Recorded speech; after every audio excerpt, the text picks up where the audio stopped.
Good afternoon. Yeah, it's an afternoon instead of a morning. So it's a hot August day, about 100 degrees outside. I've come prepared, have my hat to protect my bald head. I've got a jug of ice water I carry with me on a hot day like today. It's less than ideal, but I didn't get a walk this morning. And like a friend told me, there's only two times you have to exercise: when you feel like it and when you don't. So this is one of those times I don't feel like it, but I do it because it's good for me. But it's a good reminder of what I want to talk to you about today when it comes to knowing and doing the will of God. And in particular, that many times when we know and do the will of God, it's in less than ideal circumstances. That quite literally, when you surrender to the will of God, even though it's called the good, pleasing, and perfect will of God, many times it's challenging. Many times it's like you're walking around with a target on your back, and you discover you have enemies you never knew you had before. You face adversity that you never faced before when you're trying to live for God. And some of us think, I didn't think it would be this way. I thought when I surrendered to God's will that everything would just kind of rock along smoothly, that I would live in this state of peace all the time.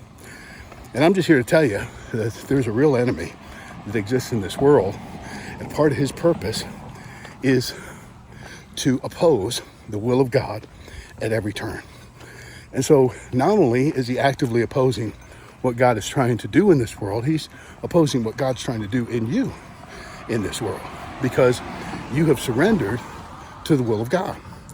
But we take comfort in the promises of Christ. One of the promises he made is, I will build my church, and the gates of hell will not prevail against it. I'm amazed at the number of people who invert this verse. When they read it, they say, you see, the enemy, no weapon formed against you will stand. And I agree with that. I agree that the enemy has no real power to bring harm to you. But that's not what this verse is saying. It says the gates of hell will not prevail against the church. Gates are defensive measures. So what it's saying is the gates of hell will not keep God's unstoppable, unrelenting, redemptive force that he calls the church. It will not keep the church out of those territories the enemy wants to claim as his own.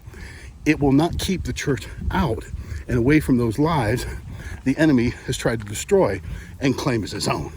The church is the unstoppable, redemptive force of God in this world, living out his will and telling people, all people, everywhere, that they matter, that they are loved, and that God has a better plan for their life than what they're settling for. And so the enemy, the gates of hell, can't stop that. And we need to take comfort in that, knowing that, yes, there will be opposition to what we're trying to do in this world, because it is the will of God. And the will of God is the greatest redemptive force that exists in the world. But it is unstoppable. It is unrelenting. It will fulfill God's purpose, and lives will be changed.